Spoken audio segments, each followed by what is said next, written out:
Hey everybody.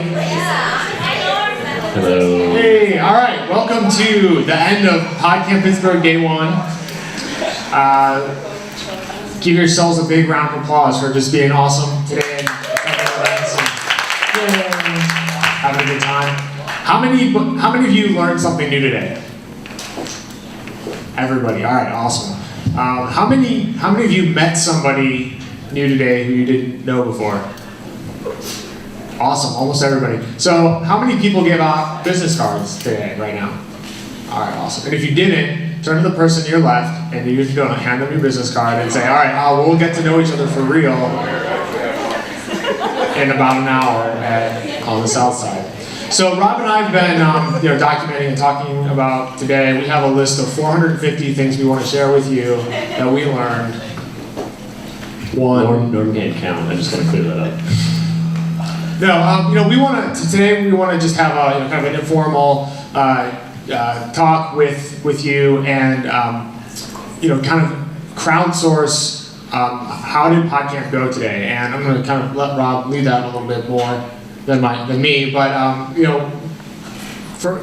want to thank some people.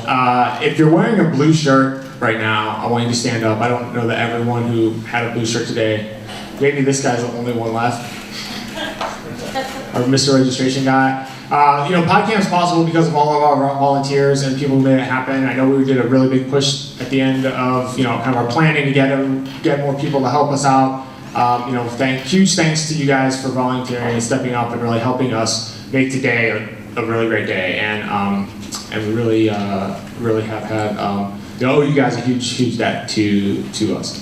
I also want to thank all the organizers, Rob, Deanna, Tori, she's not here, Missy Sorg, Mike Sorg, Chachi, who's kind of had his foot in and out of sponsoring or organizing, and Sean Graham. That was the team who really worked together to put Podcamp together this year. They've done an amazing job, and the experience that you've had today, all the learning, all the sharing, the networking is possible because these people dedicate a lot of hours towards making it happen.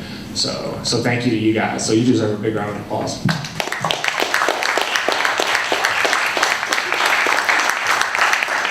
And then again, thanks to our sponsors because they just help us pay the bills. So definitely check them out. Check their services out if you can use them. Make them your clients, then or become a client of theirs. Definitely, they help us make everything possible. And thanks to Norm for heading up Podcamp. Everybody.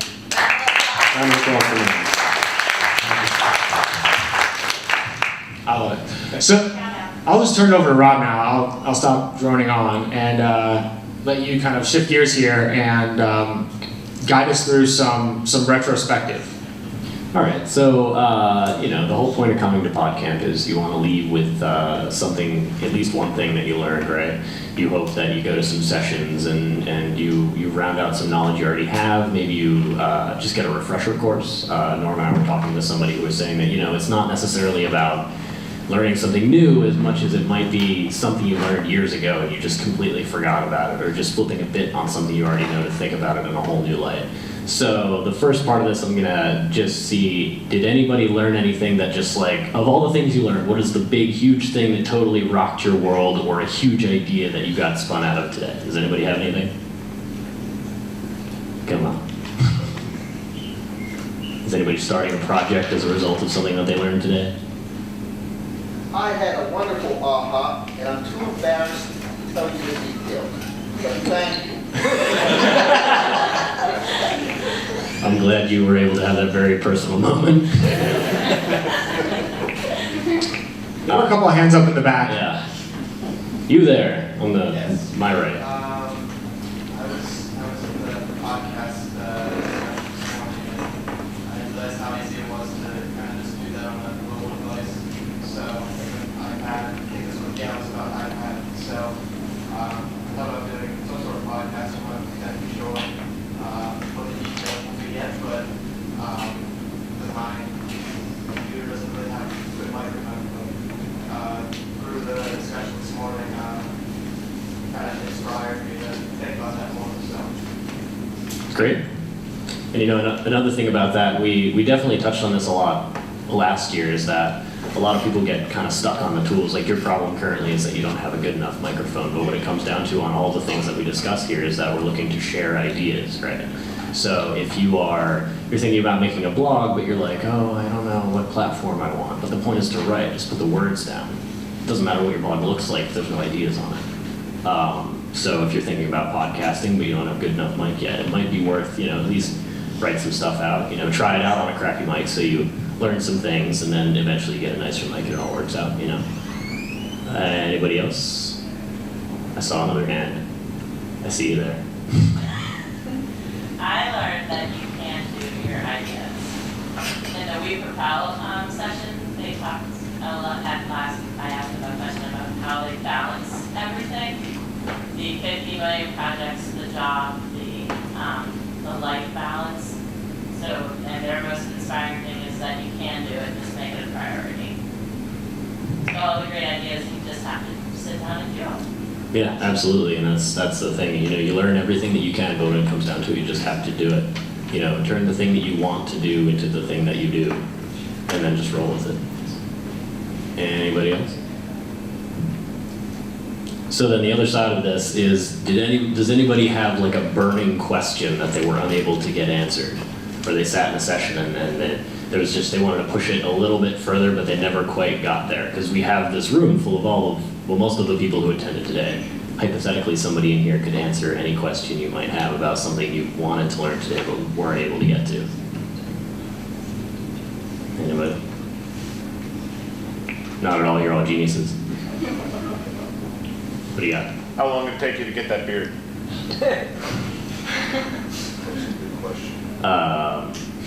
That looks like a 3 to 4 weeker to me. He's got it pretty good. I mean, it grew pretty fast. It's not even hunting season yet. What's that? Usually, you grow that beard for hunting season. Well, with this blizzard coming. Gotta stay warm. Anybody else non-facial hair related questions? Why are the two of you as deeply involved with Podcamp as you are? You're not in all the sessions that I'm in all the time, and you're here every year. What makes you, drives you to do what you're doing right now? Well, for me, Podcamp is kind of a funny thing because I moved to Pittsburgh in the summer of 2008, and it was on apparently the Saturday of Podcamp 3, and I was looking on Twitter and I was following Justine, who most of us are familiar with, and she was saying that she was bummed that she hadn't gotten a chance to go to Podcamp, and I didn't know anything about it. But then I realized that because I had just moved to Pittsburgh, this thing was happening. So then I showed up on Sunday, and I met people like Norm and a whole bunch of my friends who helped me get started in Pittsburgh. And it was basically, everybody knows that Pittsburgh is an extremely friendly city, but I had this extra layer on top of it with the friendliness and the engagement that came out of Podcamp. So this is sort of like my way of giving back to what helped me get a pretty good fresh start in Pittsburgh. What's your story?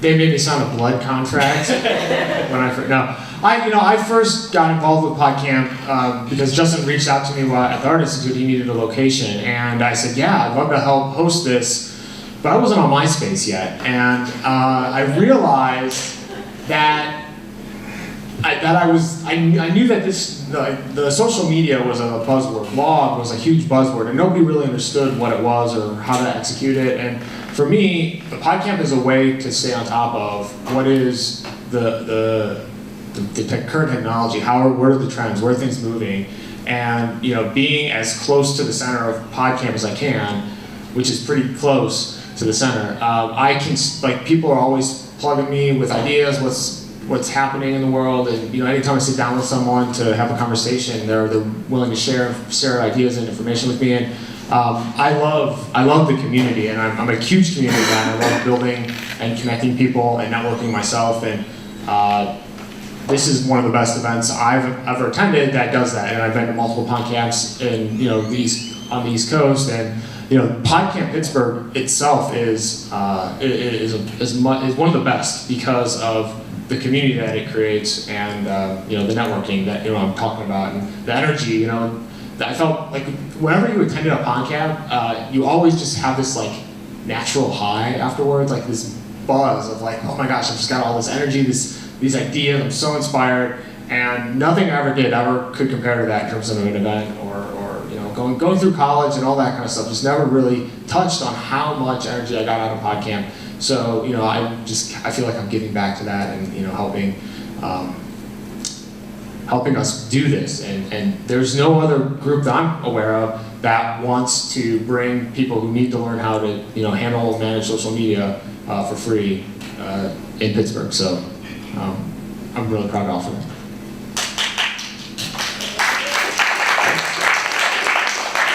And I've got a huge digital toolbox, and it's just like weighing me down. So, bad joke. All right, aboard. Bad joke. Anybody else? No. You're all super happy with everything you learned today, and you're super grateful to all of your presenters, and you asked all the questions you already want to ask, and you just kind of want to leave and drink beer and wine, and that's a lot of nodding. I have a comment. Go ahead. So I like the idea of, Why don't you come? You want to come up here? no. No. I've been up there enough today, I've been vocal.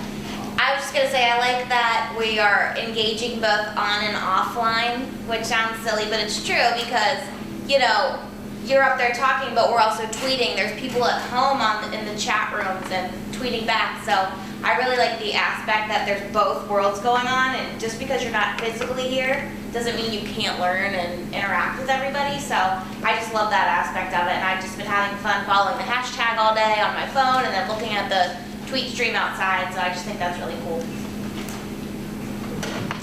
Yeah, I was trying to figure out how to measure the Twitter follow, or at least the hashtag, after today. I don't know that I'm going to do that until Monday, though. But I think All day. we would have probably 500 or more people here. If everybody who wanted to be here could be here, from people who've been here in the past to people who want to learn and get engaged. It'd be really amazing to see that kind of a group come together. Yeah, to see all those numbers totally come together is kind of crazy, because even though there's a lot of empty seats in here, but I can guarantee you that throughout the course of the day there are people who would pack this room who attended PodCamp, but they're not actually here. And it's sort of it's creating this weird new paradigm for conferences where half the people who attend you never actually see. Yeah, and that's how PodCamp was born. So, all right, well, are we good? We don't want to hold court here. We just want to kind of give everybody a moment to debrief, think about the day, think about coming back tomorrow and really making tomorrow great.